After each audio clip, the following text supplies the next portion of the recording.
आज के वीडियो में हम जानेंगे कोई भी ब्याज पर पैसे देता है तो उसके लिए आपको कौन से कानूनन अधिकार मिलते हैं और आपको कौन सी बात का ध्यान रखना चाहिए। तो आज का वीडियो शुरू करते हैं। कोई भी आपको जब ब्याज पर पैसे देता है यानी कि वो आपको जानता है, तो सबसे पहली आपकी जवाबदेही होनी चाहिए कि आप जानने वाले से पैसे लेते हो तो आपको उसे ब्याज समेत लौटाने चाहिए। यानी कि जो भी शर्त के आधार पर आपने उससे पैसे लिए हैं उस शर्त के हिसाब से आपको उसके पैसे लौटा देने चाहिए।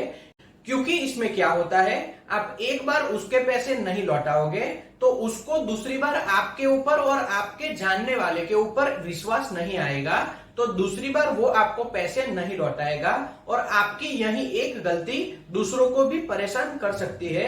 क्योंकि उसके पास पैसे है, वो आपको ब्याज पर दे रहा है या फिर ऐसे ही पैसे आपको दे रहा है, आप उसका पैसा नहीं लौटाओगे तो दूसरी बार आपको और आपके जानने वालों को वो पैसे नहीं देगा। तो इस बात का ध्यान रखें कि आप आपके जानने वाले से पैसे लेते हो तो उसे सूद समेत ब्याज के साथ लौटा देने चाहिए। इसके आगे समझते हैं, कोई भी बिजनेस करता है ब्याज पर पैसा देने का, तो इन लोगों के पैसे भी जो शर्त पे हम लेते हैं उस शर्त के आधार पर चुका देने चाहिए।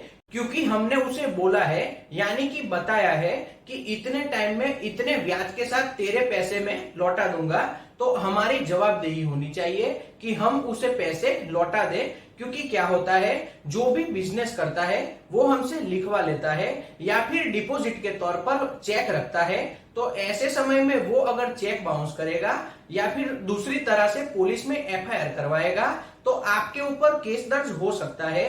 क्योंकि आपने उसे जीबान दी थी कि आप उसके पैसे वापस लौटा दोगे, तो आपको उसके पैसे समयसर वापस लौटा देने चाहिए।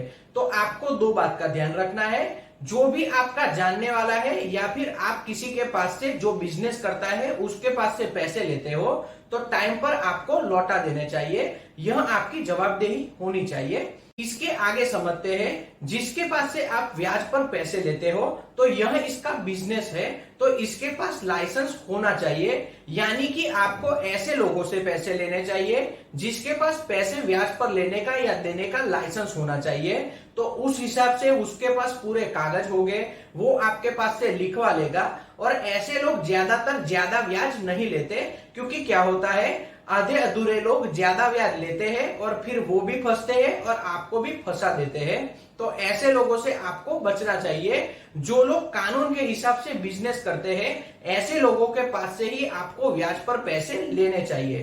तो इस बात का आपको ध्यान रखना चाहिए। अभी आगे मैं आपको बताता हूं कि ऐसे लोगों से आप पैसे लोगे तो आपको पूरे कागज दिए जाएंगे, यानी कि कितने टाइम में आपको पैसे लौटाने हैं, कितना ब्याज देना है, इन सभी चीजों का उसमें उल्लेख किया जाएगा, यानी कि लिख के आपको दिया जाएगा। तो ऐसे लोगों से आप पैसे ले सकते हो। अभी इससे आगे हमें एक बात समझनी है, जो भी ब्याज पर पैसा देता है तो उसके पास लाइसेंस नहीं है, तो ऐसे समय में आपकी कानूनन अधिकार है कि आप उसके खिलाफ, आपको अगर प्रेशराइज करता है कि आप इतने पैसे मुझे दे दीजिए या इतना ब्याज ज्यादा दे दीजिए, तो ऐसे समय में आप उसके खिलाफ एफआईआर करवा सकते हो। या फिर जिसके पास लाइसेंस नहीं है और आपको पैसे दिए हैं और वो आपको धमकी देता है या दूसरी तरीके से परेशान करता है, तो उसके खिलाफ भी आप एफआईआर दर्ज करवा सकते हो। तो आपके यहाँ कानूनन अधिकार है। जिसके पास से आपने पैसे लिए हैं ऐसे लोगों के खिलाफ आप एफआईआर करवा सकते हो, लेकिन कब, जब आपको वो परेशान करता है या अलग तरीके से धमकी देता है, तो ऐसे समय में आप उसके खिलाफ एफआईआर दर्ज करवा सकते हो। यह आपका अधिकार है। इससे आगे मैं आपको समझाता हूं, आपने किसी को भी चेक दिए हैं, यानी कि डिपॉजिट के तौर पर चेक दिए हैं। आप किसी से भी पैसे लोगे तो वो डिपॉजिट के तौर पर आपके पास से चेक रखता ही है। तो ऐसे समय में आप चेक देते हो, उसके ऊपर एफआईआर करवाते हो। तो ऐसे समय में आपके पास दो तरीके हैं। सबसे पहला तरीका, आप कोर्ट में जाकर क्रिमिनल प्रोसीजर कोड की सेक्शन 93 के तहत सर्च वारंट निकलवा सकते हो। इसमें क्या होता है, सर्च किया जाएगा पुलिस के द्वारा और आपने जो डिपॉजिट के तौर पर चेक दिए हैं वो चेक आपको वापस दे दिए जाएंगे। यानी कि आपका चेक बाउंस नहीं होगा और आप एक तरीके से उसके फ्रॉड से बच सकते हो।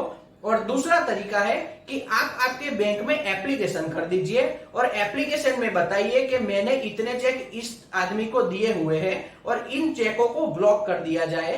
तो इस तरह से आप बच सकते हो। यानी कि दो तरीके हैं, एक आप कोर्ट से ऑर्डर लेकर बच सकते हो और दूसरा बैंक में एप्लीकेशन करके बच सकते हो। तो यह दो तरीकों से आप बच सकते हो, लेकिन इसमें भी ध्यान में रखना है, आपने दूसरों के पास से पैसे लिए हैं, उसके सामने आपने डिपॉजिट के तौर पर चेक दिया है। अगर आप उसके पैसे नहीं लौटाते और आपको पता नहीं कि वो फ्रॉड करेगा या नहीं, ऐसे समय में आप चेक ब्लॉक करवाते हो या कोर्ट से ऑर्डर लेते हो, इसी तरह से आप अपने चेक वापस ले लेते हो, तो आपके ऊपर भी एफआईआर हो सकती है, क्योंकि आपने उसके पैसे वापस नहीं लौटाए और गलत तरीके से आप आपके पैसे लौटाना नहीं चाहते। तो इसके हिसाब से आपके ऊपर भी एफआईआर हो सकती है। तो आपको दो बातों का ध्यान रखना है, आप अगर पैसा लौटा सकते हो तो लौटा दीजिए, सामने वाला अगर फ्रॉड करता है तो दो तरीकों से आप बच सकते हो और इन्हीं बातों का आपको ध्यान रखना है। तो आज का वीडियो यहीं तक रखते हैं। अगर ये वीडियो आपको पसंद आया हो तो वीडियो को लाइक और शेयर कीजिए और चैनल को सब्सक्राइब कीजिए। जय हिंद।